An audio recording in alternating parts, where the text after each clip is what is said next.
welcome to another episode of AWS On Air. I'm A.M. Grabelny, one of your hosts, and we're here with our wonderful partner, NVIDIA. But before we get to them, we got to introduce everybody. Steve, my co-host, my companion, my friend. Usually, yeah. Okay. Introduce yourself. I'm Steve Roberts, developer advocate for .NET and PowerShell at AWS. And let's see, who else do we join with today? Gang Fu, I'm AWS solution architect. Have been helping our customer to use our partner NVIDIA-MONAI on AWS. Very nice. And Michael from NVIDIA, tell us about yourself. So my name is Michael Zephyr, and I'm a technical marketing engineer at NVIDIA. And I'm also in one of the leads for the adoption and outreach working group for MONAI, which is our medical imaging framework. All right. So we're here talking MONAI specifically that NVIDIA has created.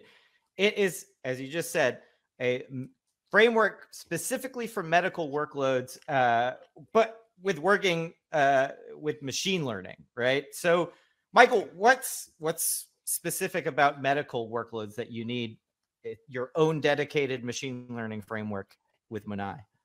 Yeah, definitely. So I think when you think of the medical workflow, it sort of follows a typical machine learning and deep learning workflow. But when you bring medical imaging into that flow, you might think of, okay, well, you do labeling for a normal 2D image. How do you do labeling for a 3D image when you have like a CT or an MRI? The file formats aren't going to be a JPEG or a PNG file. They're going to be a NIFTY file or a DICOM file, which is going to be a medical specific imaging file. And so you have to sort of think how that affects your overall training, the size of the data, the amount of GPU that you need, the timing of training, how you deploy at a hospital is going to be different than just spinning up any server to serve a model. And so you have to think, how do I integrate into a hospital, and what requirements and patient restriction and privacy things kind of come into play when you're thinking about a medical workflow and how that correlates to each of those normal workflows you might have in machine learning or deep learning. Yeah, so it sounds like you've got very specific problems and challenges when working with the file formats in this medical imaging world, right? So these are specific types of files. You already gave us a few examples, DICOM, for example. But what do these images look like? I mean, are you talking about like MRIs? Are you talking about stuff that people, like most people, are familiar with? These are the things that are getting fed to machine learning models. Can we look at some of these things? Do you have? Yeah. And so, you would think of something like, it really depends. So we have things like MRIs and CTs, which are going to be 3D based models. So you have to think of them as sort of 2D images, and then you have a stack of them. So maybe 50 or 100 stacked on top, and that might be an abdomen CT or MRI. And so it's sort of individual slices as it kind of goes through and compiling it together to make that 3D volume. And we also do things like x-rays, or we even have some work in pathology, which will be 2D images, or even things like endoscopy, which are 2D sort of flat images that are video footage from an actual procedure. And so we have to think about a lot of these different types of images that how might you work with them? And they are going to be a little bit different for each of them. And the workflow for them is a little bit different as well. Of, is it real time or a little bit more real time? How does it make sense to interact with that in a hospital? Is there any prioritization in a hospital? And so when we look at something like an MRI or a CT, we also might have it located at like the upper part of the body where you might be doing a brain scan. And so that's going to look a little bit different than if you do, say, an abdomen CT. And then there are other things to kind of consider. There's also something called like the Hounsfield unit that dictates what part of that body you're seeing. So are you seeing more of the bones? Are you seeing more of the organs? Which pieces are you actually seeing and highlighting within an image? And that also makes a big difference. It comes into play when you're thinking about the different types of machines that are out there. And then each scanner is also going to be slightly different. So if you go to one hospital to another, or two different manufacturers of scanners, that might also have a little bit of difference in the way that the image represented, just like you would if you had two different cameras or two different webcams. They're going to be a little bit different quality, and the output's going to be a little different. You'll know what it is, but you kind of have to think about that when you're actually doing some of that processing.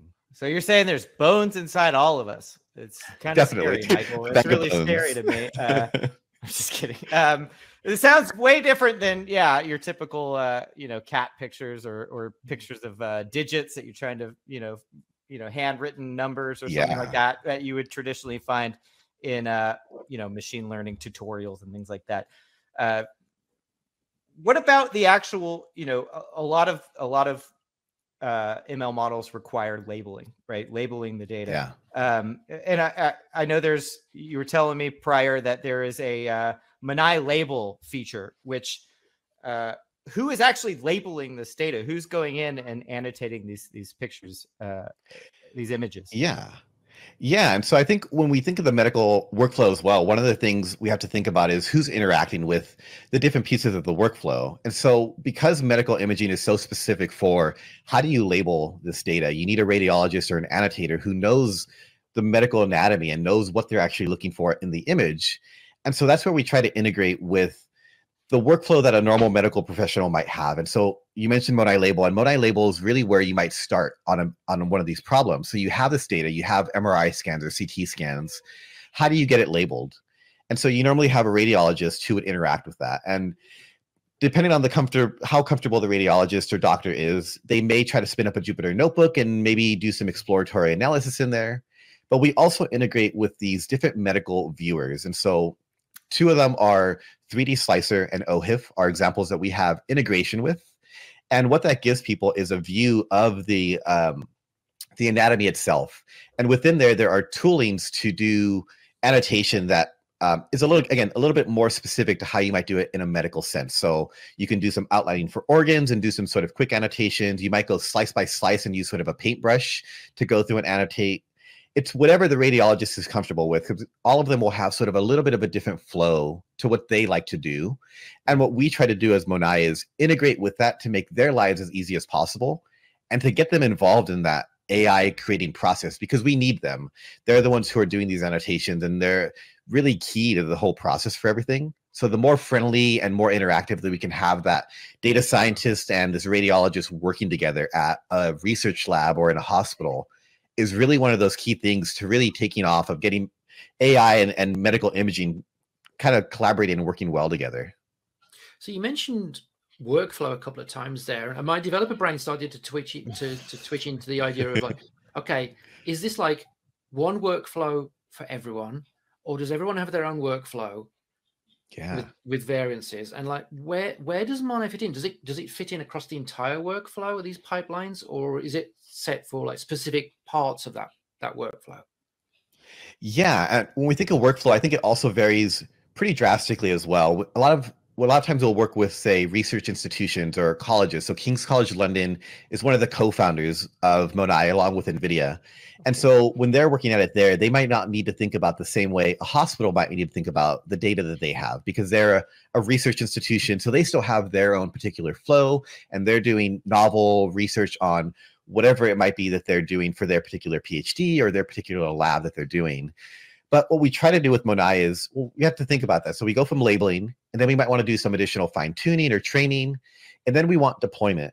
And so we try to have pieces that are easy enough for you to take and use wherever you're at in that workflow. If you already have a model and you're working on deployment, we try to think, okay, how can we help you in that workflow? And so we have a product called MONAI Deploy. And for the most part, that is around sort of how do you package an application with your model? And then we mentioned earlier things like DICOM, which are the medical imaging sort of data file format. That adds in some complexity. So if they're using DICOM, we have some helper functions and wrappers that can kind of help facilitate that workflow and make it a little bit easier for them. That way they're not rewriting and re-implementing things, which again is one of the big pieces of MONAI. We don't want you to rewrite. We don't want you to reinvent the wheel. We want to try to hopefully have something there.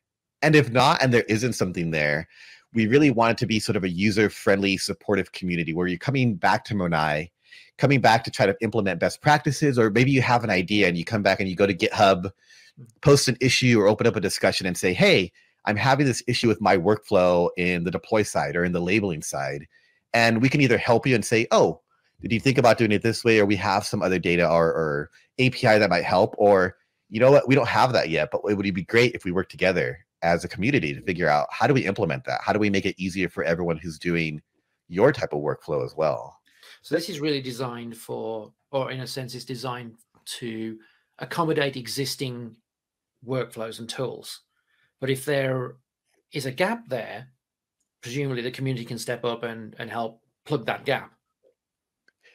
Yeah, definitely. And we have a few different ways people can do that. One is we have things like our MONAI model zoo, where we have different models that are on there that people can use out of the box. If it makes sense for them to use it, they can contribute back to there. But it is generally just an open source framework. So all the pieces that we have are open source. So if you want to look at the core code, if you want to implement a network, if you're in your PhD and you're writing a dissertation about, and you have this novel network of whatever it is for your research topic, definitely feel free to come back. We also have a research repo where people might feel a little bit more comfortable saying, hey, I have this folder of different networks or loss functions or metrics or anything else as part of my workflow. I want to help contribute and give it back to the community. So we definitely encourage that. The more the better, and the more people involved, we really appreciate it.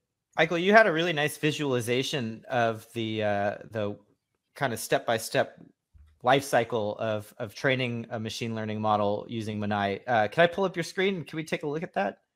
Yeah, definitely. Cool. Yeah, I loved seeing this earlier. It really helped me understand, what's unique about the medical. I mean, it looks, like you said, very similar to a typical machine learning workflow that you'd see in other industries and in other practices and things. But where it really starts to get into that medical specific world, like how we're talking about, I was looking at MONAI Deploy, and they have these operators, right? And you could pull in these annotations in Python that tell you how to load an image, right, from in memory or disk. So it's handling a lot of this stuff for you. And that's over on the right-hand side of this diagram, right? Like that's when you get into the actual inference, from the model. But on the left-hand side, that's what we were talking about earlier, where we've got, the data coming in these specialized file formats. That label data piece, this is where you were talking about radiologists coming in and open up Jupyter Notebooks. Is that right? Yeah, either Jupyter Notebooks or that viewer that they might have, like 3D Slicer or OHIF. Yeah. Very nice. And so then, you label your data, you start training your model. Once you get, a statistically sound model that you're comfortable with putting out to production, that's when you engage MONAI Deploy and get it out. You started to mention some of the challenges about deployment, right? What are some of the things that the medical community faces when trying to deploy a model to get inference out of these images? Yeah, I think there's a few different pieces that are difficult in that process. So generally at a hospital, it's a little bit of a different infrastructure. So they may have on-premise infrastructure, they may not. And some of it might be even legacy because they might not necessarily be up to date. So you have to think of, well, how do we integrate with something like that? So if we can get compute somewhere that they can do this inference, then we have to think about the data. And with data, and specifically medical data, there's a lot around patient privacy, where it can and can't go, how you interact with that. And like we've said a few different times, depending on, it might also depend on the file format, which is going to be very different than, again, like a JPEG. You'll have something like a DICOM file that has additional metadata, the imaging data, and different notes on a patient, and different, whatever the procedure is about, and different segmentation masks. There's a lot more to actually ingesting and working with DICOM. And then one of the other things we're trying to think about as well of when you're at a hospital and you might go and get a CT or an MRI or an X-ray, there might be even different prioritization for, okay, we have this scan, we ran it through an AI. How do we kind of work with the existing workflow of prioritizing a patient in a hospital? How do you pull that data and write it back appropriately and making sure that everything's private and preserved correctly? And so I think that's a big one. And one of the examples that we have of that is in the UK, there's the National Health System there, the NHS, and they actually are using MONAI Deploy for their AIDE platform, AIDE. And the idea is that they're kind of helping solve some of this workflow of how do you actually implement it and use it at a hospital. And so they're actually deploying that system at 10 different trusts throughout the UK. And I think they're working to get to another up to 50 or so different trusts throughout the UK over the next few years. And it's, again, having that ability to integrate into a hospital. What does that look like? And then they're helping contribute back to MONAI as well of, okay, we're learning these things. We're kind of figuring these things out. What do we need to add back into it so that someone else can go through and have that nice infrastructure and blueprint that they might also be able to take and integrate in their own hospital or research lab or whatever, again, makes sense for them. Yeah, that's awesome. Go ahead, Steve. Yeah, I was going to say you touched on a hot topic there. I guess Yeah. in a sense, patient privacy, right? Can we dig in a little bit more on that topic? I mean, how is that kind of ensured? Yeah, and so some of it in MONAI is we don't necessarily have specific things within MONAI because a lot of it is maybe external to MONAI, but we try to make it easy enough to work with MONAI and integrate it whatever way is possible. And so you might think of things like how you actually train the data, and if it can go again outside of your hospital. That's it. Here in the US with HIPAA, there's requirements of it can't leave particular hospitals, or it can't leave a particular chain of like area for servers. And we want to make sure that everything's abiding by that. And so there are different things you can do to address that. One is just making sure the software itself is secure, reliable, scalable, all the sort of good software engineering practices that you might normally have and expect. And then there are other kind of tools and things within MONAI that we're exploring. I mean, that we're collaborating even with AWS on to help bring up the infrastructure for what something like that might look like. And so one example of that is something called federated learning. And what you can think of for federated learning is, so you want to have each individual hospital create their own AI model based off of their patient data, because the patient data can't leave the hospital easily.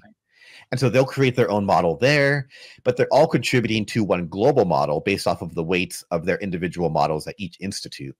So that's one way you can get around there, where it's not leaving the hospital, but we have this nice integration with a product called NVIDIA Flare.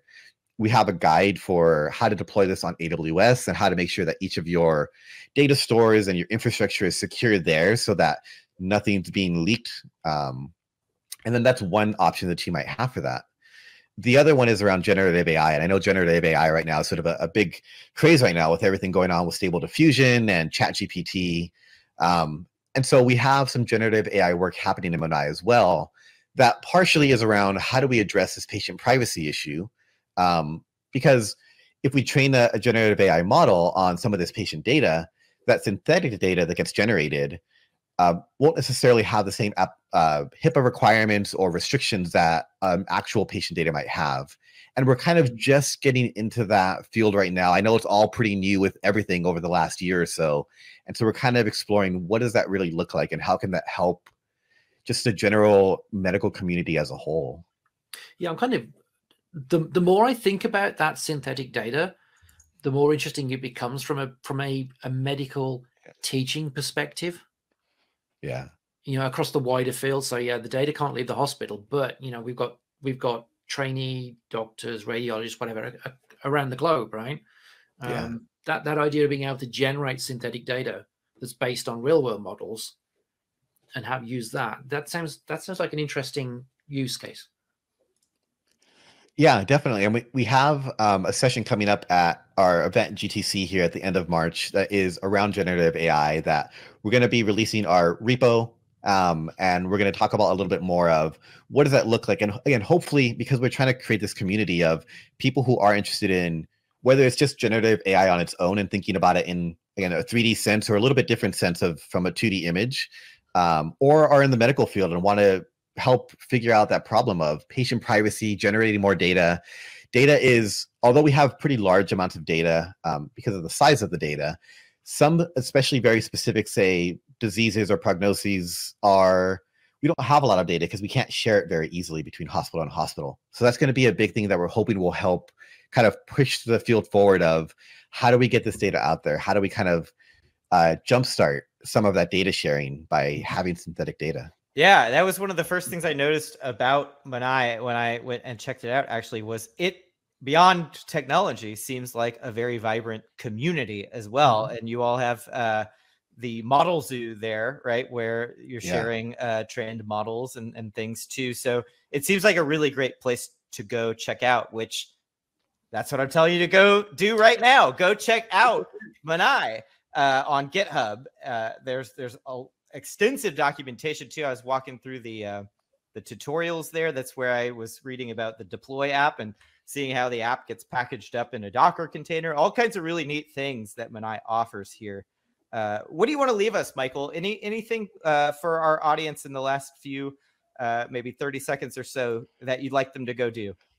Yeah, definitely. So again, just getting involved in the MONAI community, wherever you're at in that workflow, come install it. It's a pip install for most of our libraries, and check out monai.io. The model zoo is a great one to see the models that are there. We also have a lot of events coming up. And so we have 2 different events collaborating with AWS. So one is at Bio IT in Boston, and that's collaborating with Symbiosis. And then we also have an AWS and Evozyne joint session on BioNemo coming up as well. And then we have our big NVIDIA conference coming up at the end of March. I think it's March 20th through the 24th, or right around that week of it. And we have multiple MONAI sessions. We have hands-on training on labeling, training, deployment. And then we have a special session with AWS where we're going to talk about how do you use MONAI end-to-end on AWS infrastructure. And then we also have another one on generative AI, like I was talking about there at the end. I love it. That's great. Yep. Yeah. Go check it out. Go download, like Michael said, simple pip install, right? All right, Michael, thank you so much for joining us. Thank you. Loved learning about MONAI with you. But we've got to move on to our next segment, so stay tuned for more from AWS On Air. We'll be right back.